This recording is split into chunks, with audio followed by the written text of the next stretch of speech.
या निमित्ताने बाजाराच्या पटाचा जाहीर लिलाव या ठिकाणी आपण आयोजित केला आहे। या कार्यक्रमाचे अध्यक्षस्थान श्री नामदेव बेदरकर गुरुजी, उपाध्यक्ष पट समिती तथा श्री अभिजितजी घारपुरे पाटील साहेब, उपाध्यक्ष पट समिती हे स्वीकारतील अशी मी त्यांना विनंती करतो। या इकडे बसा पाटील साहेब, बसा पाटील साहेब। आपण हा लिलाव का करत आहोत याचं पहिल्यांदा कारण मी आपल्याला सांगतो।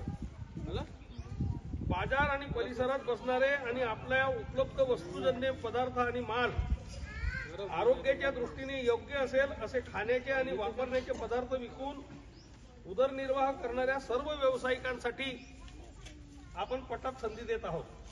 म्हणून आपण हा या ठिकाणी लिलाव करत आहोत। मात्र त्यांनी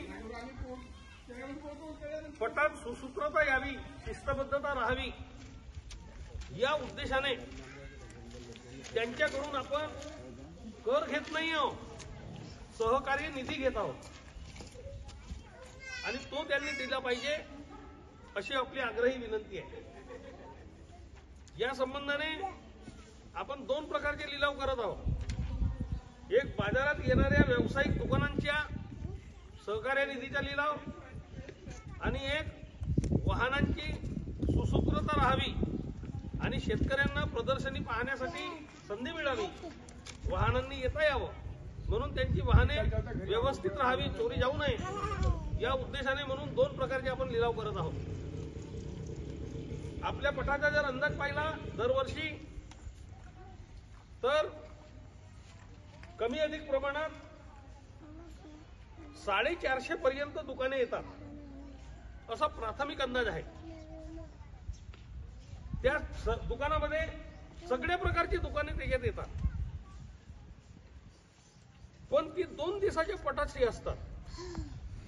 यावर्षी आपला शताब्दी महोत्सवाचा पट समारंभ असल्यामुळे यावर्षी दुकानाची संख्या निश्चितच वाढणार आहे आणि एकाच ठिकाणी पट असल्यामुळे तो 4 दिवस असल्यामुळे दुकानदारांना इकडे ने आण करणे ह्या भानगडी राहणार नाही आणि म्हणून गर्दी राहील या दृष्टिकोनातून दुकाने सुद्धा भरपूर येतील। त्यांची पट समितीकडून व्यवस्थित जागा करून देण्यात येईल। त्यांना पाण्यासाठी सार्वजनिक बोरिंगचा वापर करावा लागेल। सार्वजनिक बोरिंग व्यतिरिक्त जवळच असलेल्या स्मशानभूमी परिसरातील इलेक्ट्रिकल बोर मशीनचा सुद्धा वापर करता येईल आणि पटाची टोली इंदिरानगर परिसरात असलेल्या सर्व विहिरी आणि बोरवेल यांचा सुद्धा वापर करता येईल।